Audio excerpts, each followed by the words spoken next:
जय हो।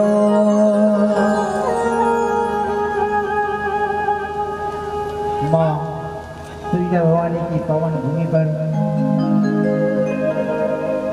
भागवत कथा गुरुदेव मोहित जी महाराज जय श्री कृष्ण। तो आइए माँ के चरणों में पावन भूमि पर बैठे श्री दादाजी के चरणों में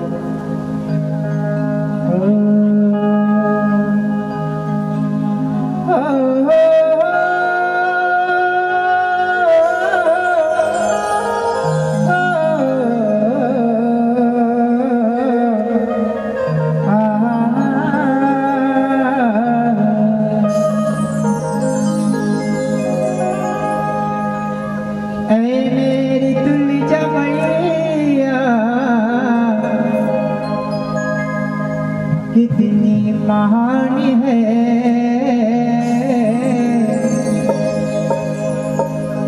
सारे जहान मेरी मैया का नाम है। आइए माँ के चरणों में चलते हैं और बड़े प्रेम से कहेंगे सारे जहान में मेरी मैया का नाम है। सारे जहान में मेरी मैया का नाम है। सारे जहान में मेरी मैया का नाम है। सारे जहान में मेरी मैया का नाम है। मेरी दुर्गा मैया, मेरी दुर्गा मैया महान है।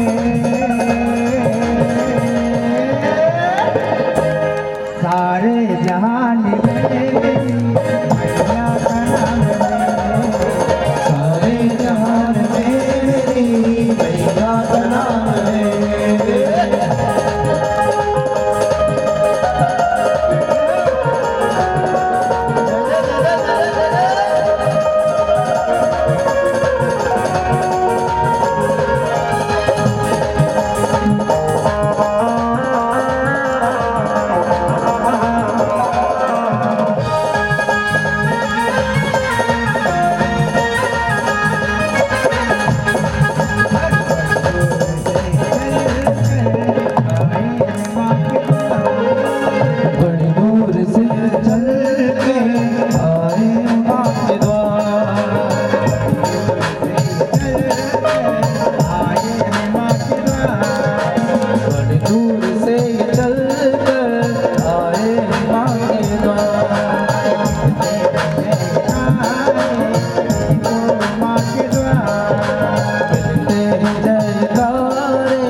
सारे जहान में मेरी मैया का नाम है।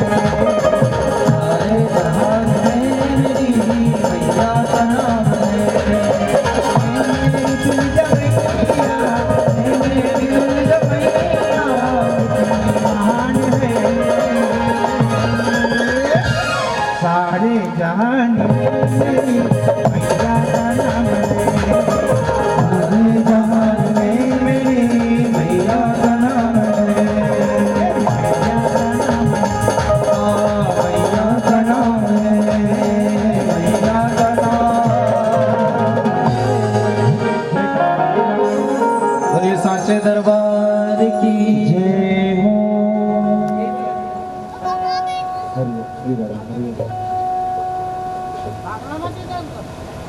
श्री राधे हरि श्री राधे हरि। ओम सच्चिदानंद रूपाय विश्वोत्पत्त्याय हेतवे तापत्रय विनाशाय श्री कृष्णाय वयं नमः। ओम इदकं भविः वजननं विहि असुरसविदकं गदभगणकं सुस्थैः आत्मसनिः वजासनिपदनिलो वसन्यभयसन्यग्निः वजां बहुलां मे तदोत्पन्नं पयोदितो असमः सुधत्ता श्री भक्त यथापूर्वक अपने स्थान पर खड़े हो जाए। भगवत भगवान की आरती करें, तत्पश्चात कथा गंगा में हम अवगाहन करेंगे। जय श्री कृष्ण, जय नारायण। श्री राधे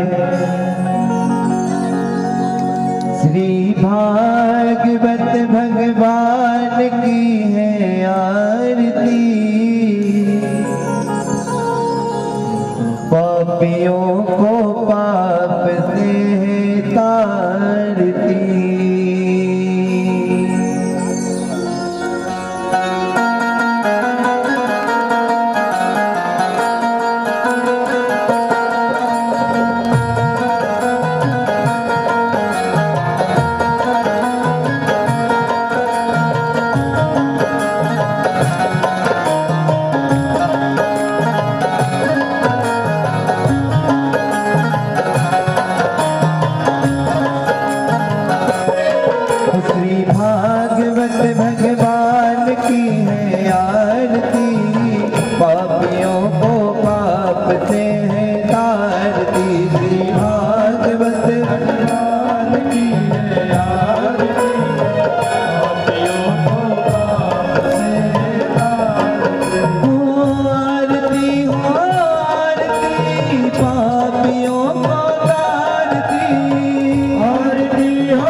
राम यही श्री राम यही घनश्याम यही श्री राम यही घनश्याम यही श्री राम यही घनश्याम यही राजा राम यही मेरे श्याम यही राजा राम यही मेरे श्याम यही प्रभु की महिमा की आरती पापियों को पाप से तारती श्री भागवत भगवान की है आरती पापियों को पाप से तारती श्री भागवत भगवान की है आरती पापियों को पाप से तारती श्री भागवत भगवान की है आरती पापियों को पाप से तारती गर्भोनि गौरव वर्णा विदारम संतान सारम भुजेन्द्र संतान माला सुदान गाने जपान माला दिसै कराने त्वमेव माता पिता त्वमेव त्वमेव बन्धु सखा त्वमेव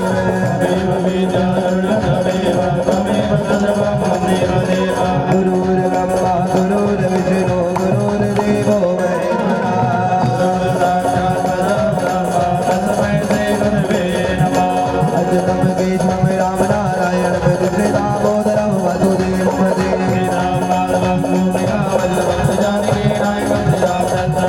हरे राम राम राम हरे हरे हरे कृष्ण कृष्ण कृष्ण हरे हरे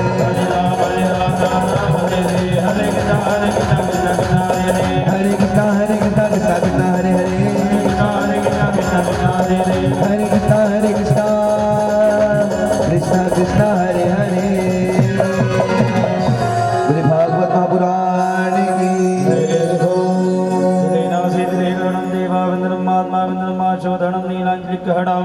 मन्दपुषपाञ्जलिं ॐ यज्ञेन यज्ञमय जन्त देवासानि दधमानकृतमान्या सन्नादेहनागं महिमानः पूर्वे साध्या सन्ति देवा ॐ एकदन्ताय विद्महे वक्रतुण्डाय धीमहि तन्नो दन्ति प्रचोदयात् कात्यायने च विद्महे सर्वशक्त्यै च धीमहि तन्नो गौरी प्रचोदयात् पञ्चमवेदाय विद्महे ज्ञानगम्याय धीमहि तन्नो श्रीमद्भागवत प्रचोदयात् शान्तायै सपतिपादायै सायुधायै सुरक्तिकायै वाहनायै भगवते पुराणपुरुषोत्तमाय नमः सपतिकदाय नमः चरणारविन्देश मन्त्रपुष्पाञ्जलिं समर्पयामि वृन्दावन बिहारी लाल की भागवत महापुराण की जय महाराज की देव भगवान की चामुंडिका धाम की नर्मदा मैया की सिद्धनाथ भगवान के सिद्धनाथ भगवान के ओंकारेश्वर भगवान के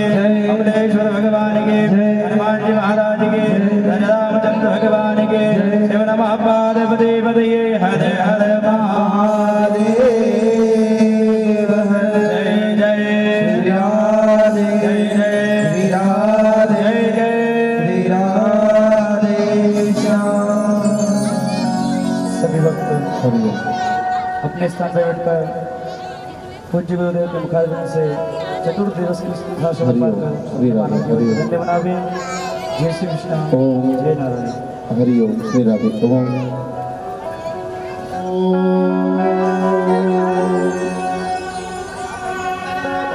स्वस्थ श्री गणेशाय नमः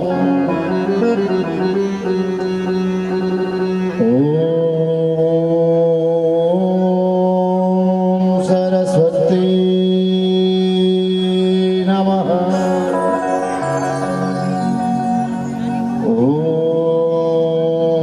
ओम श्री गुरुचरण कमलेभ्यो नमः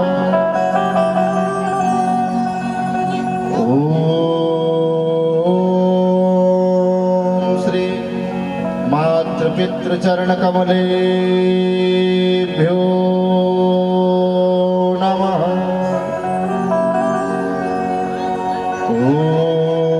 ओम नमो भगवते वासुदेवाय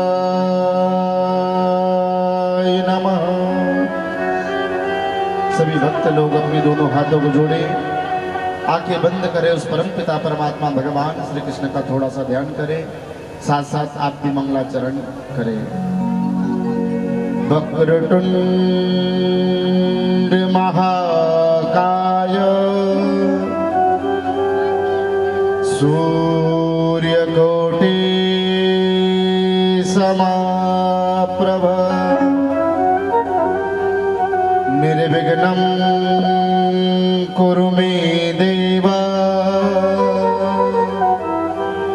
सर्वकार्येषु सर्वदा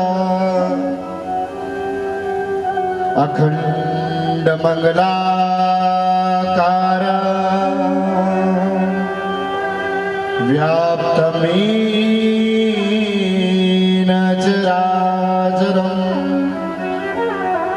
तत्पदं दर्शितं येन तस्मै श्री गुरुवे नमः। कृष्णाय वासुदेवाय हरये परमात्मने प्रणतः क्लेशनाशाय श्रीगोविन्दाय नमो नमः। या देवी सर्वभूतेषु शक्तिरूपेण संस्थिता नमस्तस्यै नमस्तस्यै नमस्तस्यै नमो नमः। कि राधा मेरे स्वामिनी और मैं राधे खुदा जन्म जन्म मोहे दीजियो श्री वृंदावन को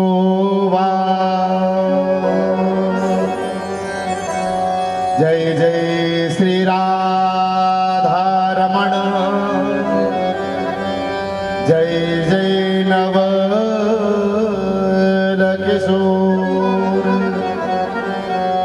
जय गोपी चित चोर प्रभु जय जय माखन चोर। कि आइए हनुमंत लाल विराजे कथा कहो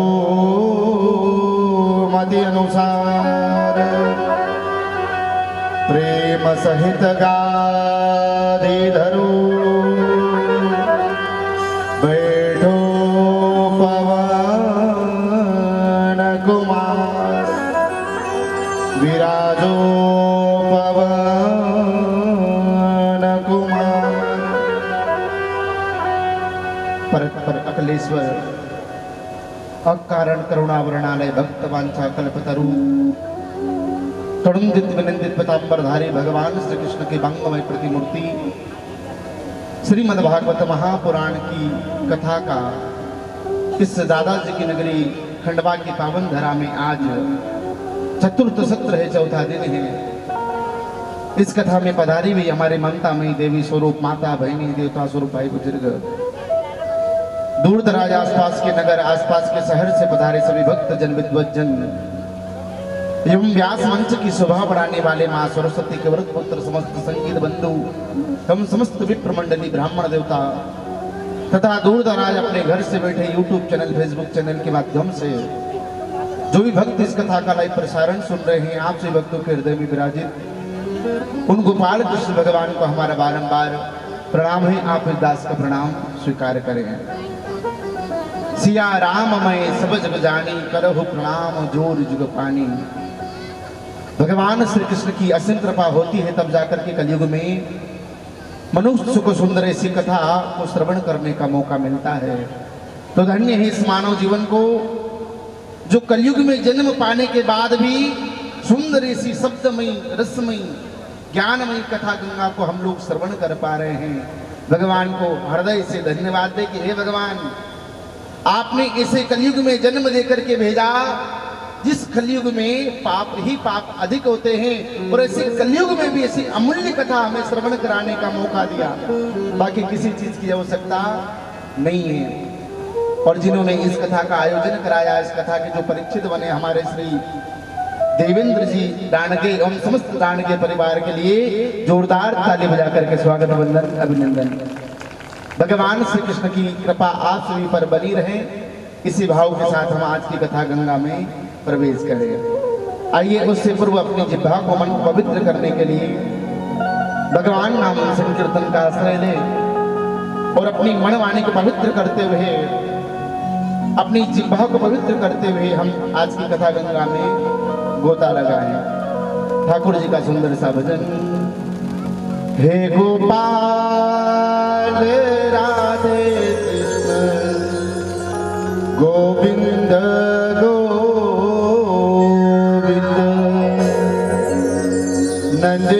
नंदलाल राधे कृष्ण गोविंद गोविंद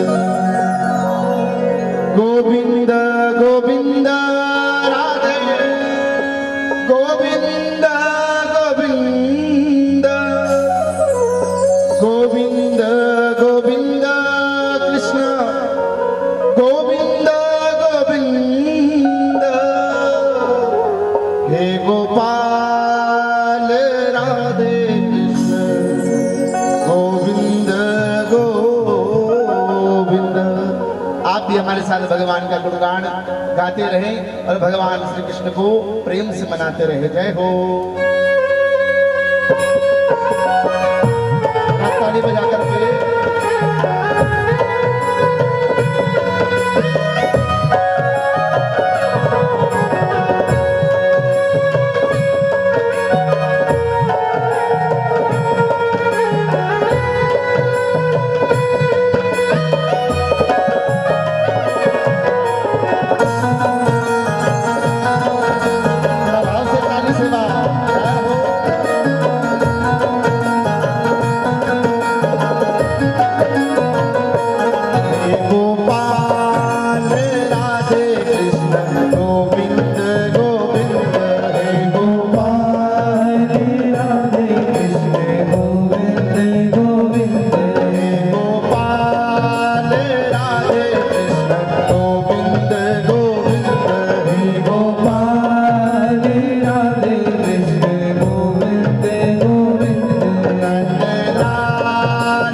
Radhe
राधे कृष्ण गोविंद गोविंद हे गोपाल राधे कृष्ण गोविंद गोविंद हे गोपाल राधे कृष्ण गोविंद गोविंद हे गोपाल राधे कृष्ण गोविंद गोविंद लाल राधे कृष्ण गोविंद गोविंद लाल राधे कृष्ण गोविंद गोविंद गोविंद गोविंद राधे गोविंद गोविंद गोविंद गोविंद राधे गोविंद गोविंद गोविंद गोविंद कृष्ण गोविंद गोविंद गोविंद गोविंद कृष्ण गोविंद गोविंद गोपाल राधे हरे गोपाल राधे कृष्ण गोविंद गोविंद लाल राधे कृष्ण गोविंद गोविंद लाल राधे कृष्ण गोविंद गोविंद गोपाल राधे कृष्ण गोविंद गोविंद भक्तवत्सल भगवान की भागवत महापुराण की भवानी मैया की दादाजी सरकार की नगर के सभी पूज्य देवी देवताओं की नमः पार्वते पते हर हर महादेव हर श्री बांके बिहारी की कृपा से आज हमें सुंदर ऐसे चतुर्थ सत्र की कथा श्रवण करने के लिए पुनः मौका दिया बिहारी जी ने। कहते हैं कि बिहारी जी की महफिल को बिहारी जी सजाते हैं, बिहारी जी की महफिल को बिहारी जी सजाते हैं और भगवान की कथा में वही लोग आते हैं जिनको मेरे बिहारी जी बुलाते हैं, जिनको मेरे ठाकुर श्री कृष्ण बुलाते हैं। तो आज भगवान की सुंदर कृपा हुई इस भक्त मंडली पर कि हम लोग इसी कथा गंगा में गोता लगा रहे हैं, जिस गंगा में देवता लोगों को गोता लगाने का मौका नहीं मिला। आप लोगों को बता दें कि जिस कथा को हम लोग श्रवण कर रहे हैं ना मैया, वो कोई साधारण कथा नहीं है। बोले यही कथा के अंदर साक्षात हमारे बाके बिहारी भगवान श्री कृष्ण विराजित है। तो यही कथा मंत्र से यही भगवान श्री कृष्ण शब्द बन जाते हैं और शब्द बन करके आपके कानों के माध्यम से होते हुए आपके हृदय में वास करते हैं। ऐसे सुंदर ये दिव्य कथा है। तो आप केवल इसको कथा समझ करके इस पांडाल में मत बैठना कि कथा सुन रहे हैं। कथा वैसे किसे कहते हैं? जिससे कि जीवन की व्यथा मिट जाए उसको कथा कहते हैं। लेकिन हमको केवल जीवन की व्यथा को मिटाना थोड़ी ना है, हमको तो परम गति को प्राप्त करना है। अगर जीवन की व्यथा को मिटाना ही रहे तो दुनिया में और अनेक साधन है जीवन की व्यथा को मिटाने का। लेकिन हमें केवल जीवन की व्यथा को नहीं मिटाना है, हमें परम गति को प्राप्त करना है, भगवान श्री कृष्ण को हमें प्राप्त करना है। आज की कथा में हमारे रोजड़ी से हमारे त्रिलोक चंद जी तिरोली जी पधारे हैं। आप उनके लिए भी जोरदार ताली बजा करके स्वागत वंदन। आप दादाजी की बड़ी सुंदर कृपा है, आप बड़े सुंदर सुंदर दादाजी के भजन गाते हैं और दादाजी की कृपा इन पर विशेष बनी है। क्योंकि देखो भगवान की कथा का गुणगान करना और भगवान के कोई भी चाहे भजनों का गुणगान करना ये कोई साधारण मनुष्य की बस की बात नहीं है। अब मैं हमारी तुम्हारी बात नहीं करता। अगर आप लोग भी अपने घर में भी बैठ करके अगर भगवान का भजन कर रहे हो, कौन कौन करता है घर में बैठ करके भगवान का भजन? जरा अपने हाथ ऊपर करें, कितने लोग करते हैं? देखो घर में भी कहीं ना कहीं आप लोग बैठ करके भगवान का भजन कर रहे हो तो समझो कि भगवान की आप पर विशेष कृपा है। क्योंकि भगवान हर किसी के मुख से अपने कीर्तनों को नहीं गवाते हैं। जिस पर बाके बिहारी की, जिस पर मां सरस्वती की विशेष कृपा होती है वही ऐसी सुंदर कथा को करते हैं, कराते हैं और सुन पाते हैं। तो एक बार समस्त भक्तों के लिए जोरदार ताली बजा करके स्वागत वंदन अभिनंदन करें। भाग्य उदयन बहु जन्म समर्जितेन सतसंगम चलबते पुरुषो यदा वै। जब अनेक जन्म जन्मांतर के कल्प कल्पांतर के पुण्यों का उदय होता है तब जाकर के कलयुग में सुंदर ऐसे कथा श्रवण करने का हमें मौका मिलता है। तो हमने पहले दिन भी कहा कि माँ की गोद में बैठ करके जिसको ऐसी सुंदर कथा मिल रही हो, अब देखो माँ की गोद में और नारायण की छत्र छाया में बैठ करके हम सुंदर ऐसी कथा को श्रवण कर रहे हैं। इधर कौन है माँ और पीछे कौन है? हमारे महादेव दादाजी महाराज को किनका स्वरूप मानते हैं? शंकर जी का। जैसे महादेव की छत्र छाया में बैठ करके हम सुंदर ऐसी कथा को श्रवण कर पा रहे हैं, ये जरूर हमारे बिहारी जी की हम पर कृपा है। जीवन में आप लोगों को हमने कल भी बताया कि दो चीजें बड़ी मुश्किल से मिलती है। एक तो क्या? मनुष्य जीवन, और दूसरा भगवान का सत्संग, भगवान की कथा। लेकिन भगवान की कथा को क्या हर कोई सुन पाता है? आप देखो कम से कम 300-400 लोग यहाँ पर पंडाल में बैठे हैं, तो क्या सभी लोग भगवान की कथा को श्रवण करने के लिए आए हैं? या सभी लोग क्या भगवान की कथा को श्रवण कर सकते हैं? बोले नहीं कर सकते। मात्र 2 ही भक्त ऐसे होते हैं जो भगवान की कथा को श्रवण कर सकते, मात्र 2 भक्त। अगर इतने सारे भक्त भगवान की कथा को सुनने लग जाएंगे तो धीरे धीरे सब भगवान के परम भक्त बन जाएंगे। लेकिन कहते हैं कि हमें 100 नहीं चाहिए, 50 हो, 50 नहीं 25 हो, 25 नहीं 10 हो, लेकिन भगवान की कथा को सुनने वाले हो, उसको जीवन में धारण करने वाले हो। कथा क्या, जिसको जीवन में धारण किया जाए। तो 2 प्रकार के श्रोता होते हैं जो उच्च कोटि के श्रोता बताए जाते हैं। एक तो कौन?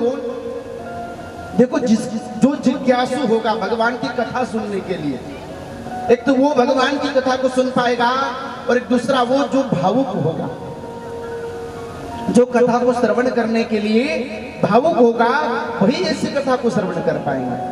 तो आप अपने आप में समझ लीजिए कि आप जिज्ञासु हैं या भावुक हैं।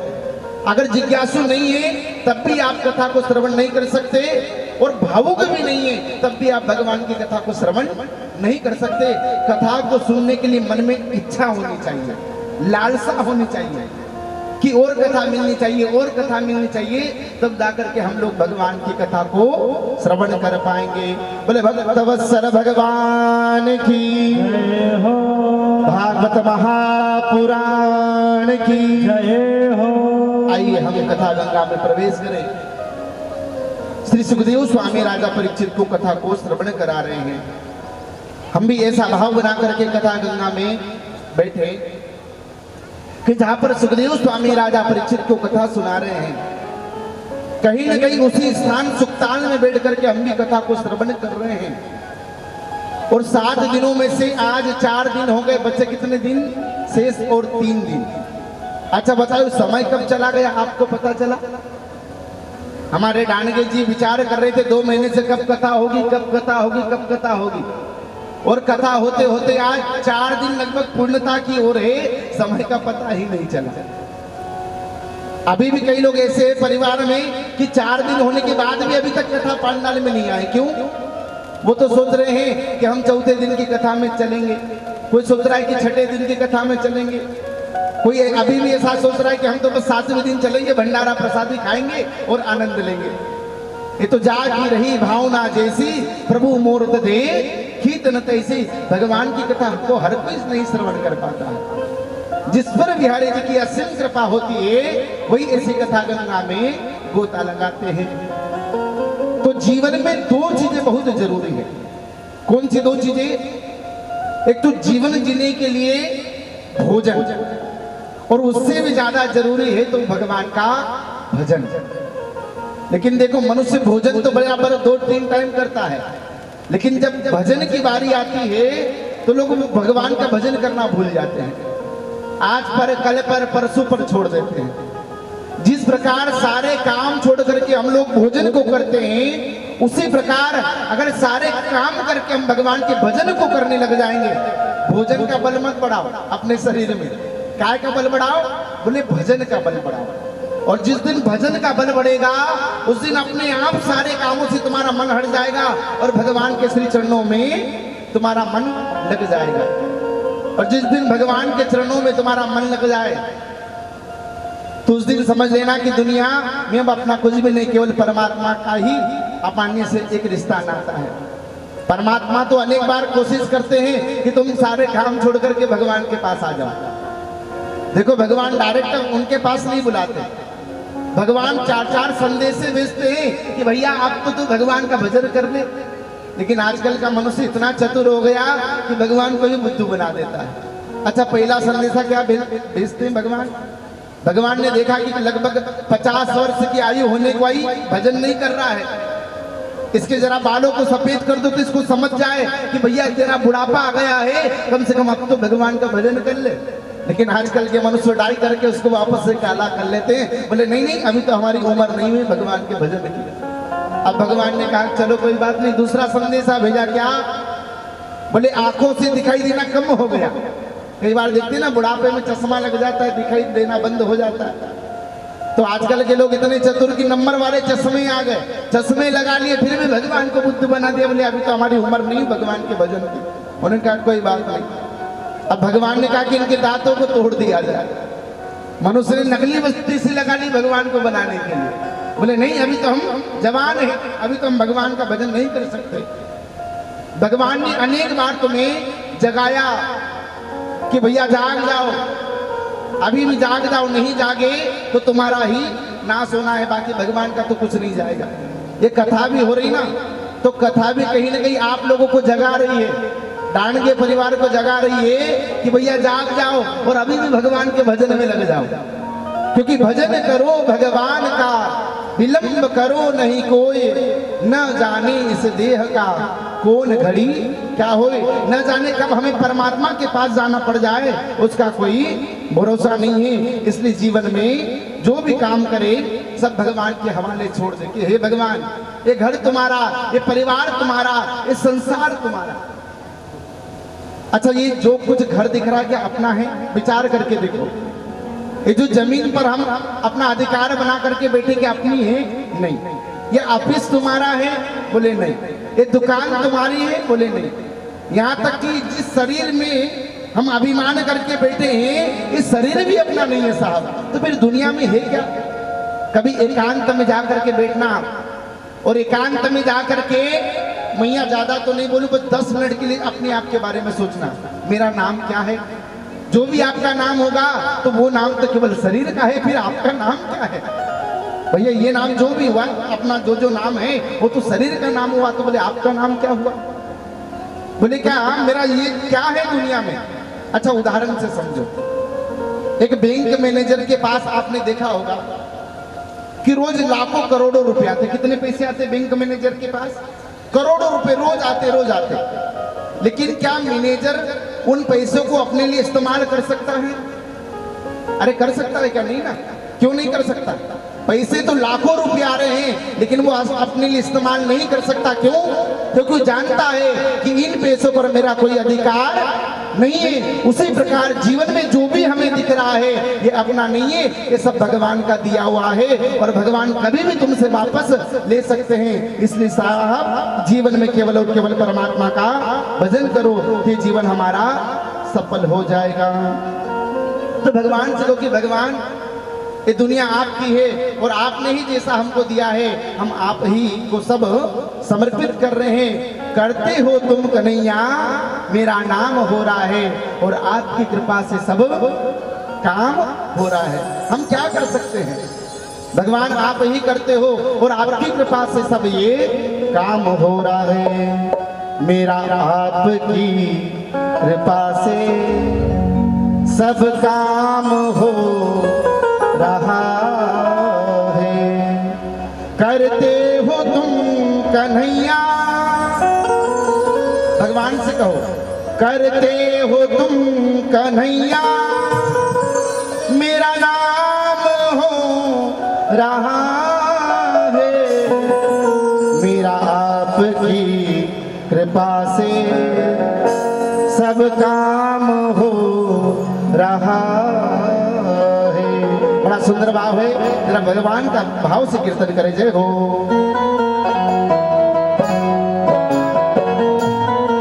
श्री राधे।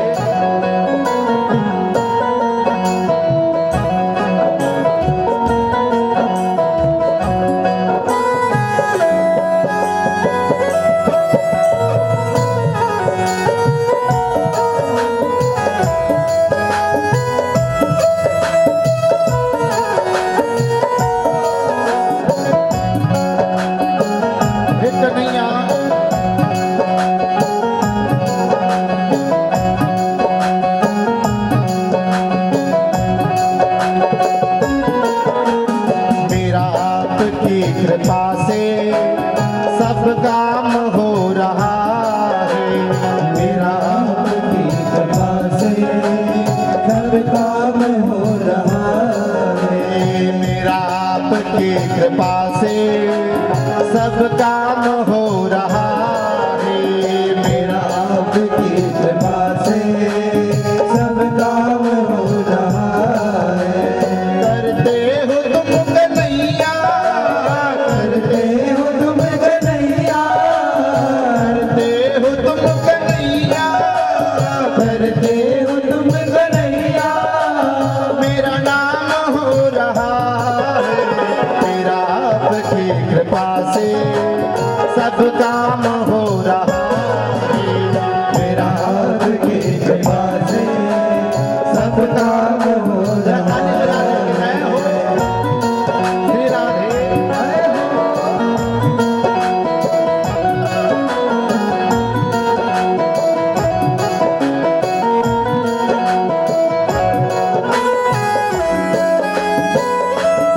बोलो राधा रानी सरकार की जय हो।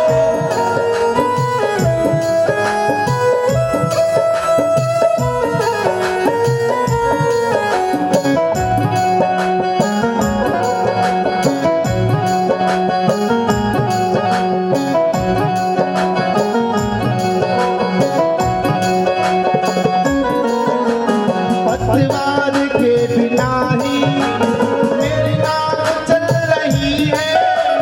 पतवार के बिना ही मेरी नाव चल रही है।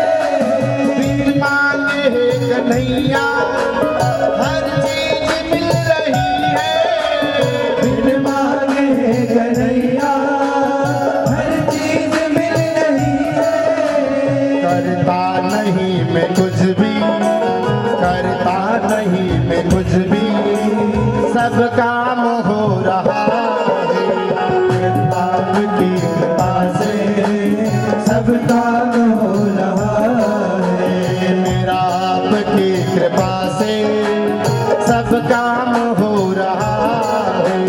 मेरा आपकी कृपा से सब काम हो रहा है।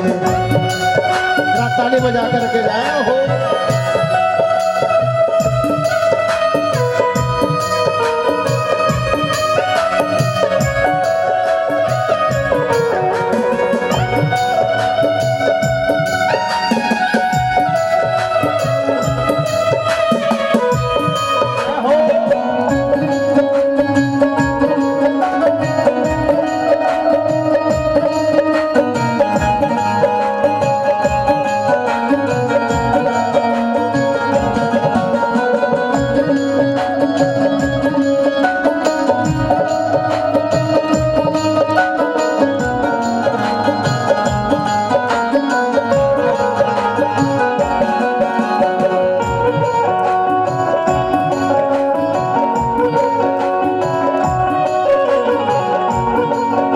श्री राधे तुम साथ हो जो मेरे, किस बात की कमी है। तुम साथ हो जो मेरे किस बात की कमी है। तुम साथ हो जो मेरे, किस बात की कमी है। तुम साथ हो जो मेरे किस बात की कमी है। किसी और वस्तु की अब परवाह भी नहीं है। किसी और चीज की अब परवाह भी नहीं है। आभार तेरा नाम है, अब काम हो रहा है। मेरा आपकी कृपा से सब काम हो रहा है। मेरा आपकी कृपा से सब काम हो रहा है। करते हो तुम कन्हैया, करते हो तुम कन्हैया, करते हो तुम कन्हैया, करते हो तुम कन्हैया। मेरा नाम हो रहा है। मेरा आपकी कृपा से सब काम हो रहा है।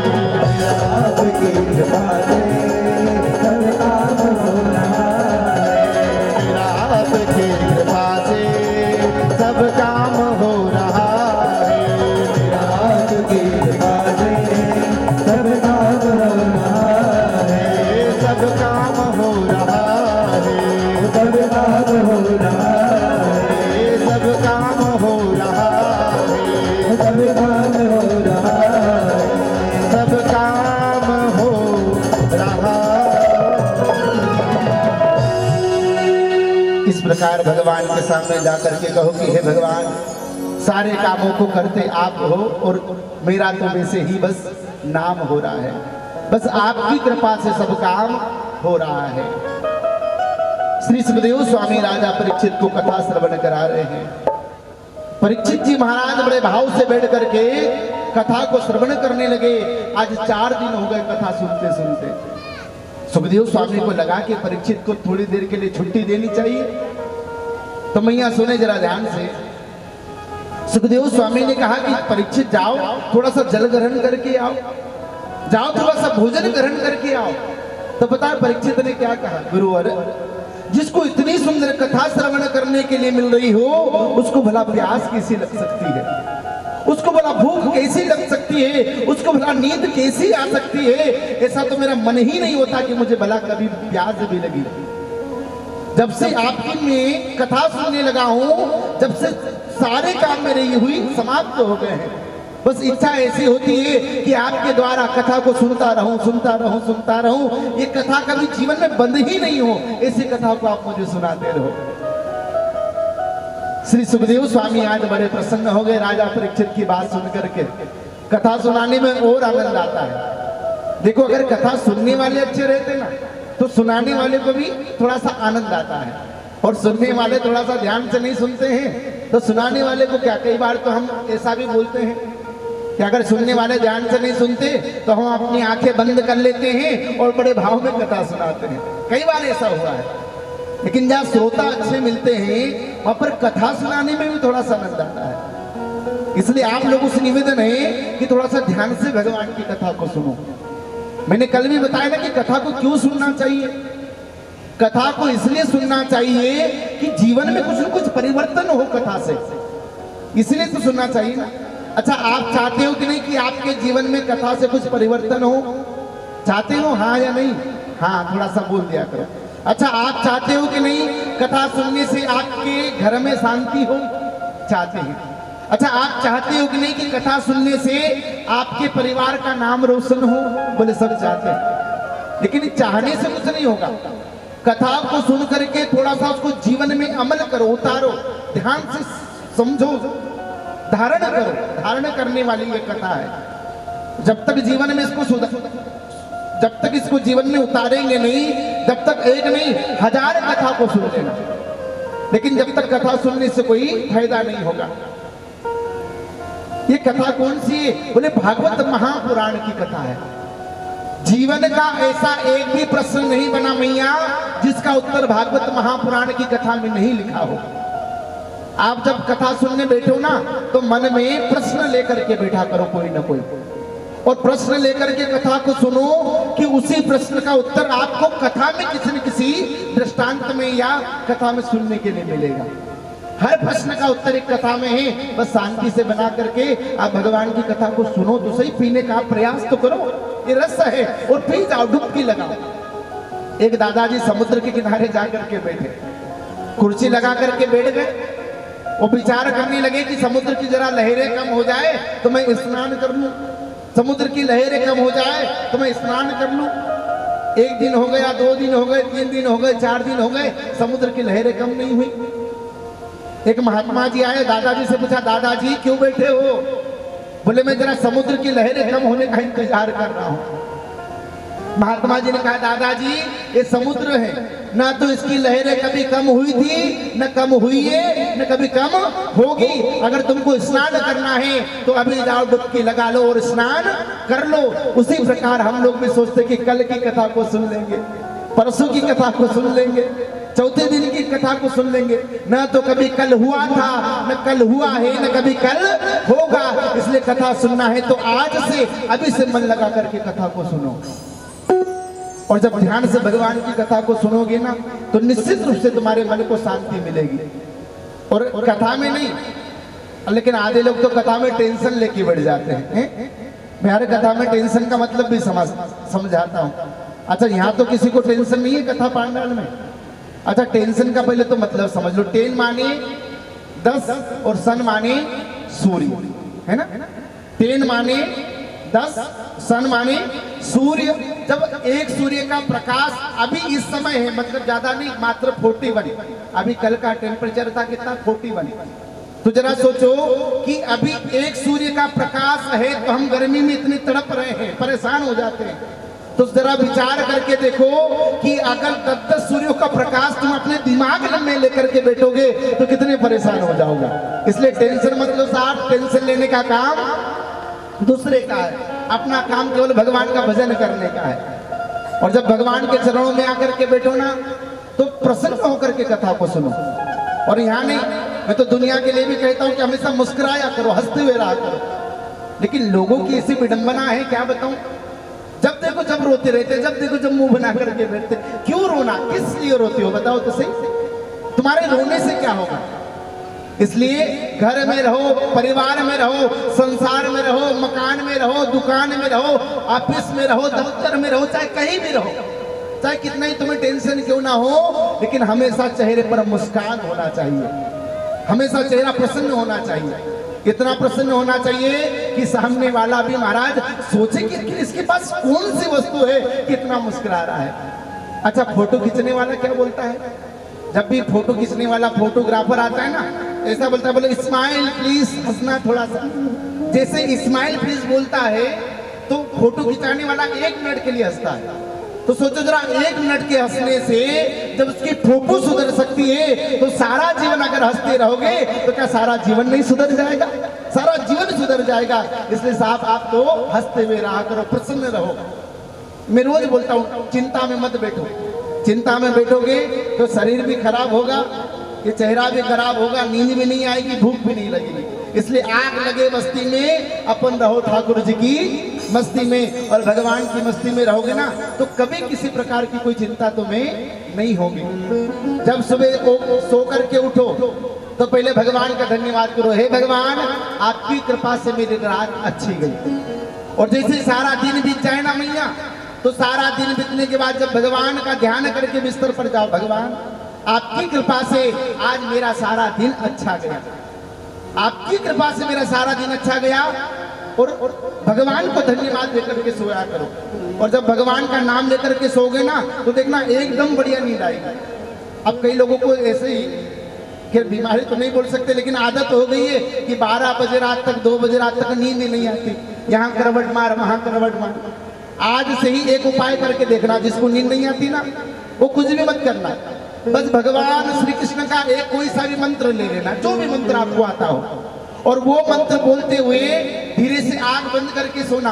ओम नमो भगवते वासुदेवाय, ओम नमो भगवते वासुदेवाय, ओम नमो भगवते वासुदेवाय। ऐसा मंत्र बोलते बोलते आप आंखें बंद करना और देखना कि साक्षात बिहारी जी आपकी आंखों के सामने आकर के प्रकट हो जाएंगे। और उसी समय आपको नींद लग जाएगी। और जैसे सुबह जब नींद खुलेगी तो उस समय भी मुंह से क्या निकलेगा, ओम नमो भगवते वासुदेवाय। तो रात भर तुम्हारा मंत्र चलता रहेगा। ये जीवन में छोटी छोटी सी बातें हैं, इसको तुम धारण करो। जीवन में अगर कुछ धारण नहीं किया या कथा से कुछ नियम नहीं लिया, कथा से एक तो नियम लेना चाहिए और एक चीज को त्यागना चाहिए। आप लोग 7 दिन की कथा जो लोग सुनेंगे ना पूरी 7 दिन की, उनको कथा से एक नियम भी लेना चाहिए और एक चीज को त्याग करना चाहिए। तो कौन सी चीज को त्याग करना है आपको देखना है, और कौन सी चीज का नियम कथा से लेना है ये भी आपको विचार करना है, तभी तो धर्म करेंगे। अब कई लोग अपने आप को बड़ा धर्मात्मा समझते, महाराज जी हम तो बहुत धर्म करते हैं। अभी कई लोग धर्म को कर्म समझते हैं और कर्म को ही कई लोग धर्म समझते हैं। अच्छा बताओ, यहाँ कितने लोग धर्मात्मा बैठे हैं या धर्म करने वाले बैठे हैं? कोई बोले नहीं है। क्यों नहीं है? और कई लोग बोलते हैं कि हम तो महाराज जी रोज धर्म करते हैं। अच्छा, धर्म कहते किसे हैं, कर्म कहते किसे हैं, इस चीज को थोड़ा सा ध्यान से सुनिए। अच्छा, मंदिर जाना क्या धर्म है? मैया बताओ, आप रोज मंदिर जाते हो क्या धर्म है? बोले नहीं है। अच्छा, भगवान का रोज तुम पूजन करते हो क्या धर्म है? बोले नहीं है। भगवान को रोज भोग लगाते हो, क्या ये धर्म है? बोले नहीं, ये भी कर्म है। अच्छा, स्नान करना क्या धर्म है? बोले नहीं। भगवान के दर्शन करना क्या धर्म है? बोले नहीं। तो बोले धर्म है क्या? बोले भगवान के मंदिर जाना कर्म है, भगवान का दर्शन करना कर्म है, भगवान की आरती उतारना एक कर्म है, भगवान का पूजन करना ये कर्म है। एक भैया परसों के दिन आए मंच पे, महाराज जी ये बड़ा धर्मात्मा व्यक्ति है। अब मैंने पूछा भैया कैसे धर्मात्मा है? बोले दिन भर भगवान के मंदिर में रहता है, पूजन करते रहता है, ये इसलिए धर्मात्मा है। अब भैया जो दिन भर भगवान के मंदिर में रहता है क्या धर्मात्मा हो जाएगा? अरे जो भगवान का पूजन पाठ करता है वो तो पुजारी है, जो भगवान का पूजन करता है पुजारी कहलाएगा। फिर धर्मात्मा कहते किसे हैं? देखो धर्म के 4 अंग है मैया, सुनिए जरा ध्यान से। जिसके अंदर ये 4 चीजें मिलती है, समझ लेना कि वो व्यक्ति धर्म कर रहा है। सबसे पहला धर्म का अंग है सत्य। सबसे पहला क्या है? सत्य। सत्यम परम धीमहि, जिसके मन में जिसने सत्य को धारण करके रखा है तो समझ लो कि उसने धर्म को धारण करके रखा है। भगवान श्री राम कौन है? सत्य है। भगवान श्री कृष्ण कौन है? सत्य है। मैंने पहले दिन में बताया कि हम सत्य नहीं है, सत्य केवल परमात्मा है। तो सबसे पहला अंग है सत्य। दूसरा है दया। जिसके मन में किसी के प्रति अगर दया की भावना नहीं हो वो कभी धर्मात्मा व्यक्ति नहीं हो सकता है। हम कई लोगों को देखते हैं कि जीव जंतु को ऐसे मार देते साहब जैसा उन्होंने ही जीव जंतु को पैदा किया, वैसे मार देते हैं। अगर हमने किसी को जन्म नहीं दिया तो किसी को मारने का अधिकार भी अपने पास नहीं है। इसलिए लोगों से हम निवेदन करते हैं भैया थोड़ा सा दया करना सीखो, क्योंकि दया का उल्टा क्या होता है? याद। जब भगवान की याद करोगे तो अपने आप तुम पर दया लोग करने लग जाएंगे, और दूसरों का अगर लाभ करोगे तो भगवान आपका भला करेंगे। दूसरा अंग है दया। पहला सत्य, दूसरा दया, तीसरा पवित्रता और चौथा दान। जहाँ पर पवित्रता होती है, जहाँ पर शुद्धता होती है, वहां पर भगवान कृपा अवश्य करते हैं। इसलिए सबसे पहले शरीर को साफ किया करो। जिस जगह पर भगवान रहते हैं घर में, वो जगह पवित्र होना चाहिए। और एक बात और विशेष, जिसके घर में मांस मदिरा का सेवन होता है उस घर में कभी भगवान श्री कृष्ण का वास नहीं होता है। इस चीज को आप विशेष रूप से ध्यान में रखना, क्योंकि आप जरा विचार करके देखो कि जिस घर में भला मांस का सेवन हो रहा है, जिस घर में मदिरा का सेवन हो रहा है, क्या उस घर में हमारे भगवान श्री कृष्ण विराजेंगे? क्या उस घर में भगवान की कृपा हो सकती है? बोले कदापि नहीं हो सकती। इसलिए इन 2 चीजों को त्याग करके परमात्मा का भजन करो तो हम पर परमात्मा की विशेष कृपा हो जाएगी। बोल भागवत महापुराण की जय जय श्री राधे, जय जय श्री राधे। सुखदेव स्वामी राजा परीक्षित को कथा श्रवण करा रहे हैं, और कथा श्रवण कराते हुए कहते हैं कि हे परीक्षित, कानकुब्ज नगर में एक अजामिल नाम का ब्राह्मण रहता था। वो अजामिल ब्राह्मण भिक्षा मांग करके अपने जीवन का लालन पालन करता था। एक दिन जब अजामिल ब्राह्मण किसी गांव में भिक्षा मांगने के लिए गया तो उन्होंने एक गणिका को देखा। गणिका मीन्स एक वेश्या को देखा, और गणिका को देख करके उस पर मोहित हो गया। अब रोज रोज अजामिल ब्राह्मण उसी के घर भिक्षा मांगने जाता है, रोज रोज उसी के घर भिक्षा मांगने जाता है। जब एक दिन अजामिल ब्राह्मण उस गणिका के घर भिक्षा मांगने के लिए गया तो गणिका ने पूछ लिया कि हे ब्राह्मण देवता, आप हमारे घर ही रोज रोज भिक्षा मांगने क्यों आते हो, क्या बात है? तो अजामिल ने कहा कि हम तुमको पत्नी रूप में स्वीकार करना चाहते हैं, क्या आप हमसे विवाह करोगी? तो गणिका ने मन में विचार किया कि मुझे अगर ब्राह्मण से विवाह करने का मौका मिल रहा है तो क्यों ना मैं भी मेरे जीवन को सुधार लूं और ब्राह्मण देवता से विवाह कर लूं। तो आज अजामिल ब्राह्मण ने उस गणिका से विवाह करके उसको अपने साथ में अपने घर पर लेकर के आया। लेकिन अब जैसे लोगों के साथ में रहेंगे हम एक दिन वैसे ही बन जाएंगे। अच्छे लोगों के साथ रहोगे तो आप भी अच्छे बन जाओगे, और बुरे लोगों के साथ में रहोगे तो एक न एक दिन आप भी बुरे बन ही जाओगे। इसलिए हम लोगों से रोज निवेदन करते, भैया अच्छे लोगों के साथ रहा करो, अच्छे लोगों के साथ रहा करो, क्योंकि जीवन में इस संगति का तो प्रभाव है। कहीं ना कहीं आप अच्छे लोगों के साथ में रहोगे तो आपके अंदर भी अच्छाई प्रकट हो जाएगी, और बुरे लोगों के साथ में रहोगे तो एक न एक दिन बुराई तुम्हारे अंदर प्रवेश कर ही जाएगी। इसलिए साहब, जीवन में जब भी किसी की संगति को धारण करो तो उसके पहले उसके बारे में जान लो कि कौन है, क्या करता है, क्या इसका बैकग्राउंड है, किसा है, तब जाकर के किसी से दोस्ती या मित्रता किया करो। आज अजामिल ब्राह्मण ने जब गणिका की संगति करी तो धीरे से उसका मन भी उसी के समान हो गया। अब गांव में क्या होता, उसको कोई भी भिक्षा नहीं देता, कोई भी धन दान नहीं करता, करे क्या, घर में 4-4 बालक है, अब उनका पालन पोषण करना है तो कुछ न कुछ तो करना पड़ेगा। भाई घर में अगर बच्चे हैं तो जिम्मेदारी होगी ब्राह्मण की, तो क्या करे कि गांव में से चोरी करके लाना और अपने बच्चों का पालन पोषण करना, गांव में से डाका डाल करके लाना और अपने बच्चों का पालन पोषण करना। एक दिन की बात है कि नगर के राजा के यहाँ से बहुत सारा धन चुरा करके लाया। राजा को इस बात का पता चला, राजा ने अजामिल ब्राह्मण को बंदी बना लिया, और कुछ दिनों बाद बंदी बनाने के बाद उसे छोड़ा और गांव से बाहर निकाल दिया।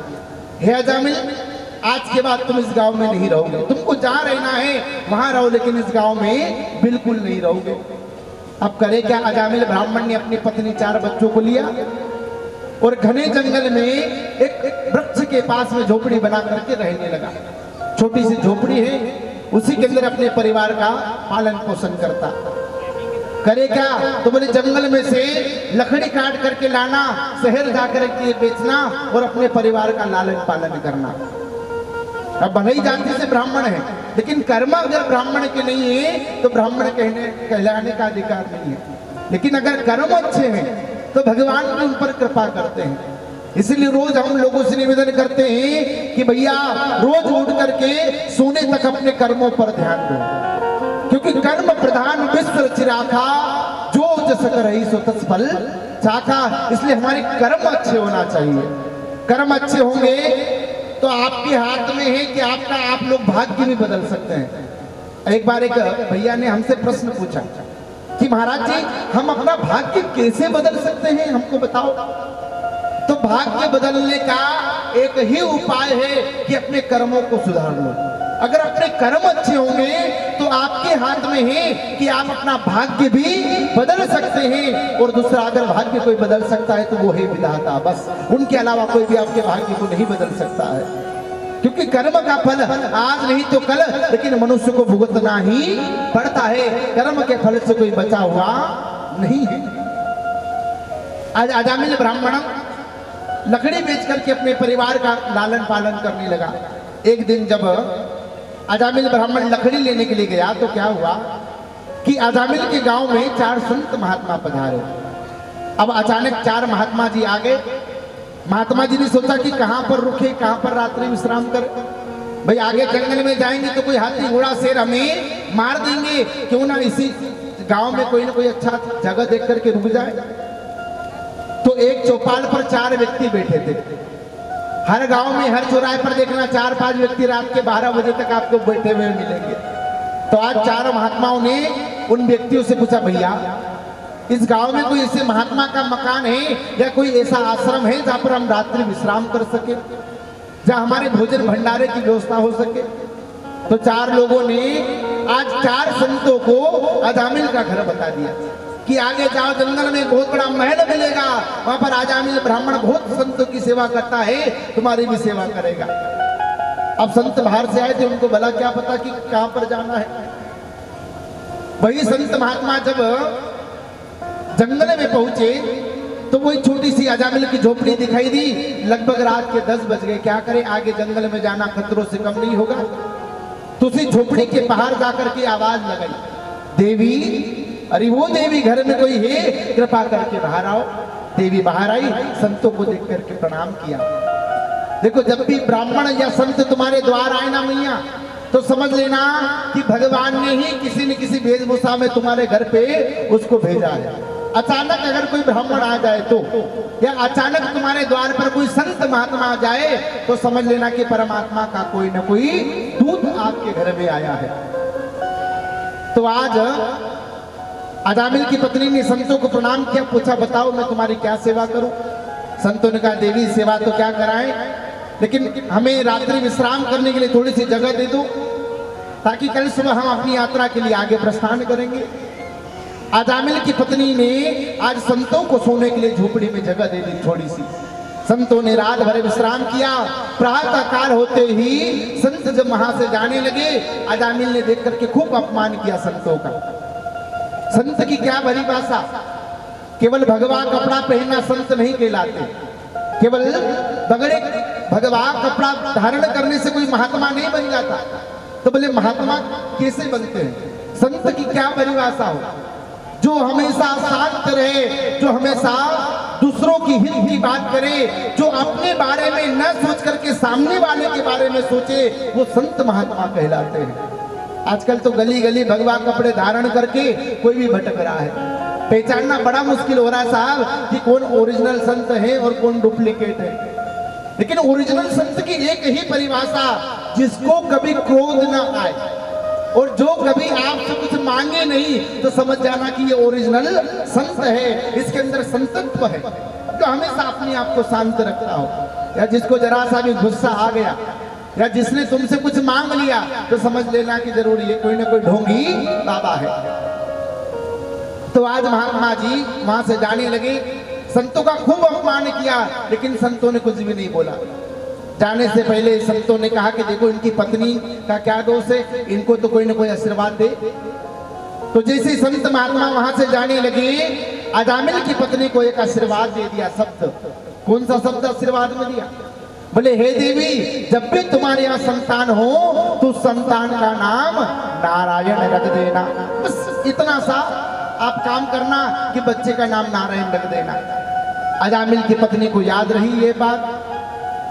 समय बीतने के बाद जब अजामिल ब्राह्मण क्या संतान हुई, बच्चे का जन्म हुआ, तो उस बच्चे का नाम क्या रखा? नारायण।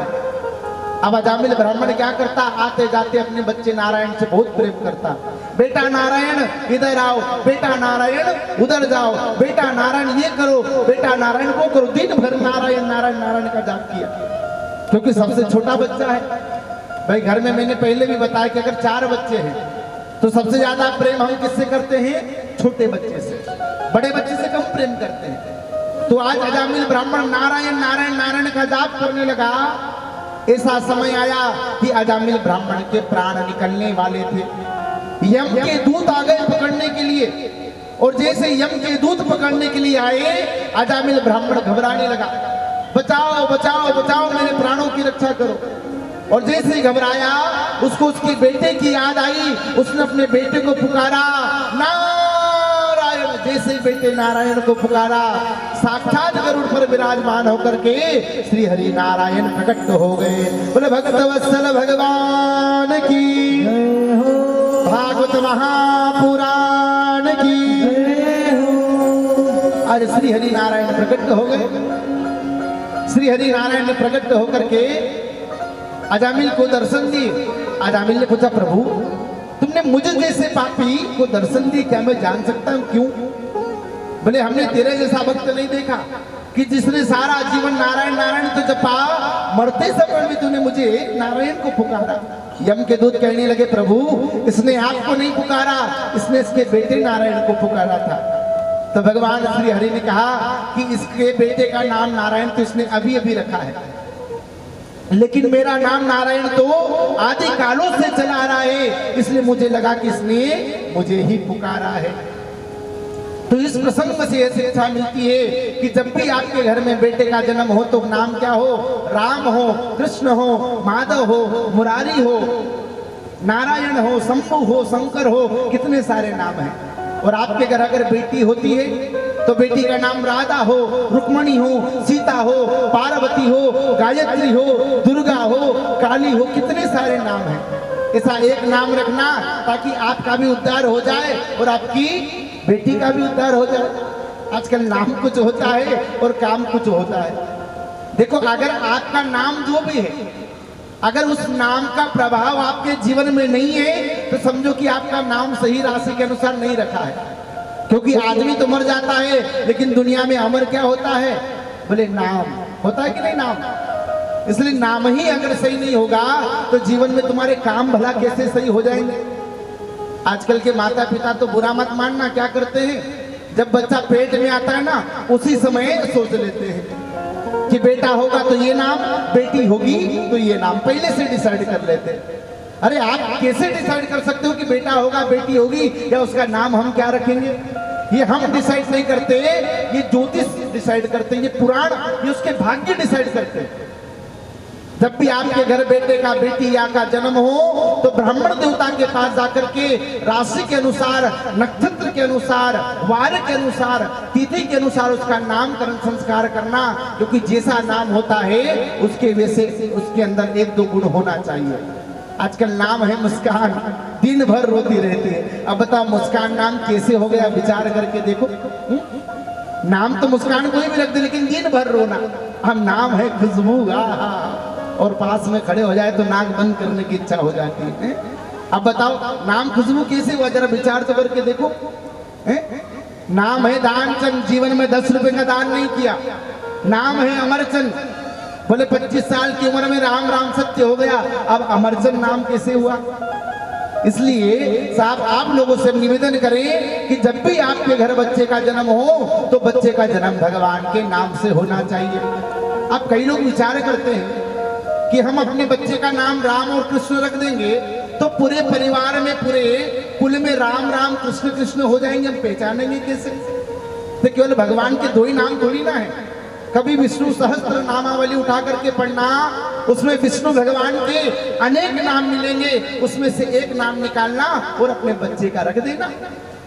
और आपके घर अगर बेटी हो तो दुर्गा सप्तशती उठा करके पढ़ना, उसमें दुर्गा माता के ही अनेक नाम मिलेंगे, उसमें से एक नाम निकालना और अपनी बिटिया का रख देना, ताकि आपके भी जीवन का उद्धार हो और आपकी बिटिया का भी जीवन का उद्धार हो जाए। बोले भक्त वत्सल भगवान की जय जय श्री राम। और सारा जीवन भगवान का भजन करना। फिर भी कई लोग क्या सोचते हैं कि अभी कोई हमारी उम्र हुई है क्या भगवान के भजन करने की, हम तो बुढ़ापे में भगवान का भजन करेंगे। अच्छा साहब बताओ, क्या आप बुढ़ापे में भगवान का भजन कर सकते हो? नहीं कर सकते। और अच्छा चलो करे भी लोगे तो क्या भगवान उसको स्वीकार करेंगे? मन में विचार करो थोड़ा सा। अरे उदाहरण से समझो, एक मुरझाया हुआ फूल है ना, ये मुरझाया हुआ फूल आप भगवान के ऊपर चढ़ाना, क्या भगवान इसको स्वीकार करेंगे? नहीं करेंगे। क्यों नहीं करेंगे? क्योंकि भगवान को भी खिला हुआ फूल चाहिए। उसी प्रकार हम भी जब बचपने से भगवान की भक्ति करेंगे तो भगवान भी भक्ति को स्वीकार करेंगे, लेकिन जब बुढ़ापे में भगवान का भजन करोगे ना तो बुढ़ापे के भजन को भगवान स्वीकार नहीं करेंगे। इसलिए अगर भजन भी करना है तो भरी जवानी में कर लेना, बुढ़ापे का रास्ता मत देखना। भजन करो भरी जवानी में, बुढ़ापा किसने देखा है? बुढ़ापा किसने देखा है? बुढ़ापा किसने देखा है? इसलिए क्या भजन करो भरी जवानी में, बुढ़ापा किसने देखा है? जरा ताली सेवा करते भगवान का भजन का आनंद ले। जय हो।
किसने देखा है बुढ़ापा किसने देखा है बुढ़ापा किसने देखा है बुढ़ापा किसने देखा है बुढ़ापा किसने देखा है बुढ़ापा किसने देखा है बुढ़ापा किसने देखा है बुढ़ापा किसने देखा है बुढ़ापा किसने देखा है भजन करो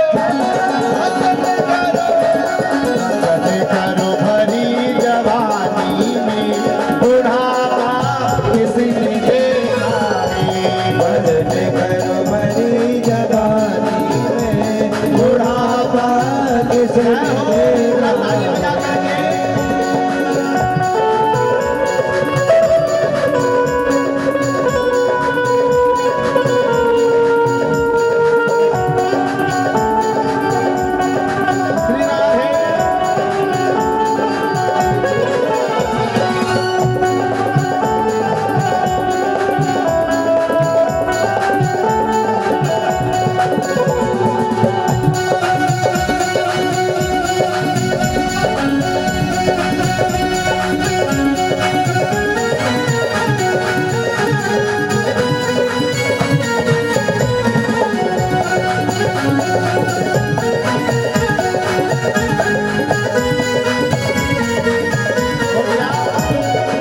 बुढ़ापा अंधो ही जाएगो दर्शन तू कर नहीं पावेगो बुढ़ापा अंधो हुई जाएगो दर्शन तू कर नहीं पाएगो बुढ़ापा अंधो ही जाएगो दर्शन तू कर नहीं पावेगो बुढ़ापा अंधो हुई जाएगो दर्शन तू कर नहीं पाएगो दर्शन करो दर्शन करो भरी जवानी में बुढ़ापा किसने देखा है दर्शन करो भरी जवानी में बुढ़ापा किसने देखा है भजन करो भरी जवानी में बुढ़ापा किसने देखा है भजन करो भरी जवानी में बुढ़ापा किसने देखा है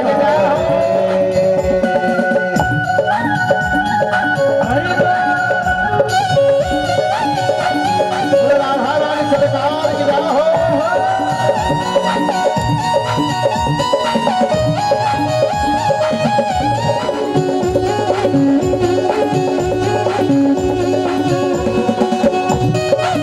राधा रानी सरकार की जय हो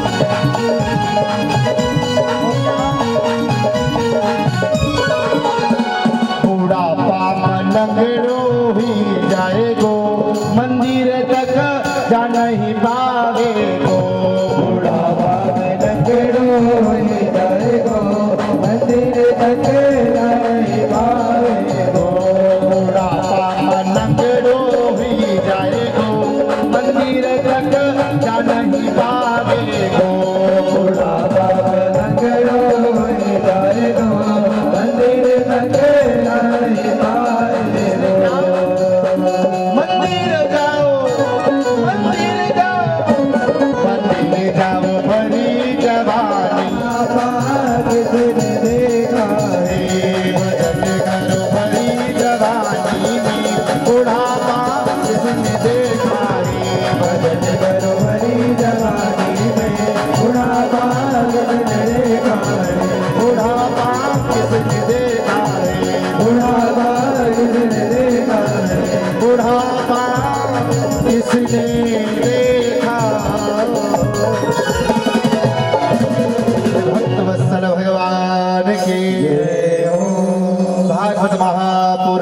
भगवान की जय हो। इसलिए अगर तीर्थ यात्रा पर जाने की इच्छा भी है तो अभी से चले जाओ, क्योंकि बुढ़ापा आ जाएगा, ना तो हाथ पैर साथ देंगे, ना आंख साथ देगी, ना पैर साथ देगी। जो 4 धाम की यात्रा करके आए हैं उनसे जरा पूछो कि 4 धाम में कितना दुखों को सहन करना पड़ता है, तब जाकर के 4 धाम की यात्रा होती है। अब भगवान का दर्शन में करना है तो अभी कर लो, बुढ़ापे में दर्शन करने जाओगे तो भगवान धुंधले दिखाई देंगे, भगवान ने कौन से कलर के कपड़े पहने वो भी नहीं देख पाओगे। इसलिए आंखें जब तक अच्छी है, जब तक आप भगवान का दर्शन कर लो, और जब तक कानों से अच्छे से सुनाई दे रहा है ना, जब तक भगवान का नाम सुन लो, ये समय है आपके पास। और जब तक जबान अच्छी है, तुम बोल पा रहे हो, जब तक भगवान का नाम लेते रहो, लेते रहो, लेते रहो। ना जाने कब तुम भी गूंगे हो जाओ, बोलते ही नहीं बने, आवाज ही बंद हो जाए, क्या भरोसा। इसलिए समय मिला है कि इसका सदुपयोग करो। और विशेष करके तुम अगर कथा पांडाल में बैठे हो तो केवल तुम्हारा ध्यान भगवान की कथा में होना चाहिए, क्योंकि ना जाने 3 घंटे की कथा में से कौन सा ऐसा शब्द निकल जाए जो तुम्हारे जीवन का उद्धार कर दे, उसका कोई भरोसा थोड़ी ना। इसलिए साहब इसको केवल कथा पर समझो, मैंने पहले भी बताया, कथा के शब्द में मेरे ठाकुर जी का, मेरी राधा रानी का वास है। ये ऐसी सुंदर दिव्य कथा है। आप जब वृंदावन में भी जाओगे ना, तो वृंदावन में भी आप देखना कि वृंदावन के रज रज में, वृंदावन के कण कण में मेरी राधा रानी का, मेरे ठाकुर जी का वास है। भगवान के लिए हमेशा तैयार रहा करो। आपने एक नाम सुना होगा नामदेव जी महाराज का। पता है नामदेव जी महाराज 24 घंटे भगवान की सेवा करने के लिए तैयार रहते थे। इस महाराष्ट्र के एक संत हुए जिनका नाम था नामदेव जी। अच्छा सुनो भैया, नामदेव जी ने ऐसा क्या किया कि भगवान ने साक्षात रूप में उनको दर्शन दे दिए। नामदेव जी जब एक बार अपने घर में स्वयं के लिए रोटी बना रहे थे, जैसे घर में हम बाटी बनाते ना, ऐसे नामदेव जी महाराज भगवान को भोग लगाने के लिए सुंदर बाटी बना रहे थे। जैसे नामदेव जी महाराज ने बाटी बना करके पात्र में रखी, उसी समय वहां पर कोई कुत्ता आ गया, और जैसे कुत्ते ने उस बाटी को देखा और कुत्ता बाटी लेकर के भगने लगा मुंह में दबा करके, तो नामदेव जी महाराज इतने सरल संत थे कि उस कुत्ते के पीछे घी का कटोरा लेकर के दौड़ने लगे। घी का कटोरा लेकर के, अरे प्रभु रुक जाओ, अरे प्रभु रुक जाओ, अरे प्रभु रुक जाओ। बोले आप ऐसी सूखी बाटी खा करके जा रहे हो, मुझे बिल्कुल भी अच्छा नहीं लग रहा, थोड़ा सा घी लगा करके जाओ तो मेरा भी जीवन धन्य हो जाए। ऐसे संत हमारे नामदेव जी महाराज हुए जिन्होंने कुत्ते में भी भगवान का दर्शन कर लिया। हम जरा अपनी दृष्टि को बदले। यहाँ तो साक्षात अगर भगवान भी आकर के खड़े हो जाए ना, फिर भी हम भगवान को भगवान नहीं मानते। क्यों? क्योंकि भगवान पर विश्वास नहीं है। हम भगवान के लिए अभी ललायित नहीं है। जिस दिन आप भगवान के दर्शन करने के लिए ललायित हो जाओगे ना, देखना उस दिन हर किसी में आपको परमात्मा का दर्शन होगा। हर एक वस्तु में आपको परमात्मा ही दिखेंगे कि यही मेरे कृष्ण है। हो सकता है यही मेरे कृष्ण हो सकता है कि यही मेरी राधा रानी हो। एक अमेरिका की महिला आई वृंदावन में, और अमेरिका की महिला जब वृंदावन में एक बार दर्शन करने के लिए आई, तो उस अमेरिका की महिला को किसी ने बता दिया कि वृंदावन के रज रज में, वृंदावन के कण कण में ठाकुर जी का वास है। तो उस अमेरिका की महिला ने सोचा कि वो कण में कहां से लेकर के आऊं जिसमें मेरी राधा रानी का वास हो, या वो रज में कहां से ढूंढूं जिसमें मेरे कृष्ण का वास हो। तो आप विश्वास नहीं मानोगे, वो अमेरिका की महिला ने करोड़ों रुपए की नौकरी को त्याग करके वृंदावन के बांके बिहारी गेट नंबर 1 पर जूते चप्पलों का स्टैंड लगा लिया। क्यों लगाया? क्योंकि उसका विचार ऐसा था कि न जाने कौन से ऐसे जूते चप्पल के साथ में रज रख करके आ जाए जिसमें मेरे ठाकुर का वास हो, जिसमें मेरी राधा रानी का वास हो और मेरे जीवन का उद्धार हो जाए। इसलिए अपने हाथ से जूते चप्पल को उठा उठा करके स्टैंड में रखती थी वो अमेरिका की महिला। क्या था उसको, जो करोड़ों रुपए की नौकरी छोड़कर के वृंदावन में जूते चप्पलों का स्टैंड संभालती थी। क्यों? क्योंकि वो जानती है कि भगवान श्री कृष्ण के अलावा दुनिया में कोई भी सत्य नहीं है। गोपियां ऐसी भाव विभोर हो जाती थी भगवान के लिए। मैंने बोला ना मीराबाई की भी आपको शायद कथा सुनाई थी। मीराबाई को दुनिया वाले न जाने क्या क्या कहते थे। दूधाजी महाराज कितने परेशान करते थे मीराबाई को, कितने परेशान करते थे, लेकिन मीराबाई ने कभी भगवान की भक्ति करना नहीं छोड़ा। यहाँ तो जरा सा कोई हमको भटका दे, अरे भैया क्या कथा सुन रहा है, चल हम तो ओम शांति में चले, तुम वहां जाने लग जाए, अरे क्या कर रहे हैं, हम तो वहां चले। अनेक लोग पंथ बदल लेते हैं। साहब एक नाव में पैर रखो तो आपके भी जीवन का कल्याण होगा और आपके आने वाले जीवन का भी कल्याण होगा।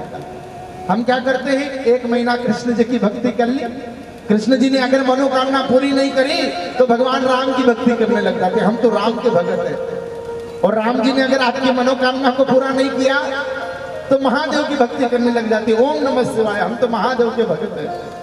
और अगर महादेव ने आपकी भक्ति को स्वीकार नहीं किया तो हम तो माता जी के भगत हैं, हम तो माता जी की भक्ति करते हैं। और माता जी ने कही आपकी मनोकामना को पूरा नहीं किया तो हम तो दादाजी के भगत हैं, दादाजी की भक्ति करो। और दादाजी ने कही आपकी मनोकामना को पूरा नहीं किया तो हम तो साईं बाबा के भगत हैं, हम तो शिरडी जाएंगे। मेरा कहने का मतलब देखो, किसी देवी देवता से विरोध नहीं है। मेरा कहने का मतलब ये है कि हमेशा एक देवता को अपना इष्ट बनाओ, और एक देवता को इष्ट बना करके अगर तुम उसका पूजन पाठ करोगे तो वो देवता की आप पर जल्दी से कृपा हो जाएगी।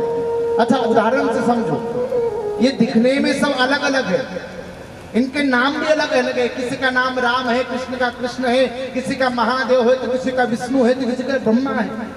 नाम अलग अलग है, लेकिन अगर सही मायने में कहा जाए, देखा जाए तो सभी एक ही है, जिसका नाम है परम पिता परमात्मा। अच्छा उदाहरण से समझे, एक कोई महिला जैसे खड़ी हो जाए 2 मिनट के लिए, अब उस महिला को उसका पति किस दृष्टि से देखेगा? बोले मेरी पत्नी है, देखेगा ना, ये मेरी पत्नी है। अच्छा उसके बच्चे उसको किस दृष्टि से देखेंगे? बोले ये मेरी माँ है। अच्छा उसका भाई कैसा देखेगा? बोले ये मेरी बहन है। अच्छा उसका भाई का लड़का किस दृष्टि से देखेगा? बोले मेरी बुआ है। पड़ोसी का लड़का कैसे देखेगा? बोले मेरी चाची है। नाती कैसे देखेगा? बोले मेरी दादी है। अरे महिला तो एक ही है, वही माँ है, वही पत्नी है, वही चाची है, वही बुआ है, वही आंटी है, वही सास है। महिला एक ही है, रिश्ते कितने अलग अलग हो गए। उसी प्रकार परम पिता परमात्मा भगवान श्री कृष्ण तो एक ही है, उनके स्वरूप अलग अलग है। बस एक देवता भगवान श्री कृष्ण को अपना इष्ट बना लो और किसी भी देवता का पूजन करो, सारे देवता आपके पूजन को स्वीकार कर लेंगे। बोले भक्तवत्सल भगवान की जय हो, भागवत महापुराण की जय हो। आज अजामिल ब्राह्मण को जब भगवान ने दर्शन दिए और उसके जीवन का कल्याण कर दिया, आगे परीक्षित जी ने पूछा गुरुवर, ये भागवत महापुराण की कथा क्या केवल मनुष्य को उतारती है या जीव जंतु का भी उद्धार कर देती है? तो श्री सुखदेव स्वामी कथा श्रवण कराते हुए कहते हैं, बोले इस कथा को जो भी सुन लेता है उसके जीवन का कल्याण हो जाता है। बोले एक बार की बात है, क्षीर सागर में त्रिकुट नामक की पर्वत की श्रृंखलाओं में एक गज नाम का हाथी अपने परिवार के साथ में रहता था। मैया ये गज कोई और नहीं, भगवान श्री कृष्ण ने हमको एक गज बताया है, और ग्रह कोई और नहीं, जो मोह माया है, जो पैसा है, उसको एक ग्रह बताया है। तो गज नाम का हाथी अपने सारे परिवार को लेकर के किसी सरोवर में स्नान करने के लिए गया। जैसे ही हाथी नहाने लगा, उसी हाथी का पैर एक ग्रहण यानी मगरमच्छ ने पकड़ लिया। जैसे मगरमच्छ ने उसके पैर को पकड़ा तो उस समय हाथी को अभिमान हो गया, अरे मैं जंगल का राजा हूं, मैं बलशाली हूं, तुमने मेरे पैर को कैसे पकड़ लिया? मैं पल भर में तेरे मुंह से मेरे पैर को छुड़ा लूंगा। देखो हर जगह अभिमान करना अच्छा नहीं होता भाई। उस ग्रह ने कहा भले तुम जंगल के राजा होंगे, लेकिन जल का राजा तो मैं ग्रह हूं, मैं मगरमच्छ हूं, इसलिए तू अभिमान मत कर। बार बार गज ने अपने पैर को छुड़ाया, लेकिन छुड़ा नहीं पाया। खूब कोशिश करी, सुबह से शाम हो गई, अपने पैर को छुड़ाते छुड़ाते लेकिन पैर को छुड़ा नहीं पाया। अंत में उसने अपनी बीवी बच्चों को आवाज लगाई, अरे हथनियों आओ और मुझे इस सरोवर से बाहर निकालो, आओ बच्चों आओ और मुझे इस सरोवर से बाहर निकालो। जोर जोर से पुकारने लगा। थोड़ी देर में उसकी पत्नियों ने भी सूंड पकड़ करके खूब बाहर खींचने का प्रयास किया, लेकिन कोई भी उससे बाहर नहीं निकाल पाया। खूब प्रयास किया, खूब ताकत लगाई। जब रात्रि होने लगी तो बीवी बच्चों ने सोचा कि अगर यहाँ पर रुकेंगे तो हो सकता है दूसरा मगरमच्छ आकर के हमें भी जल में खींच ले, इसलिए इसको तो मरना तय है, तो इसको जल में ही मरता हुआ छोड़ो और हम तो अपनी जान बचा करके घर चलो।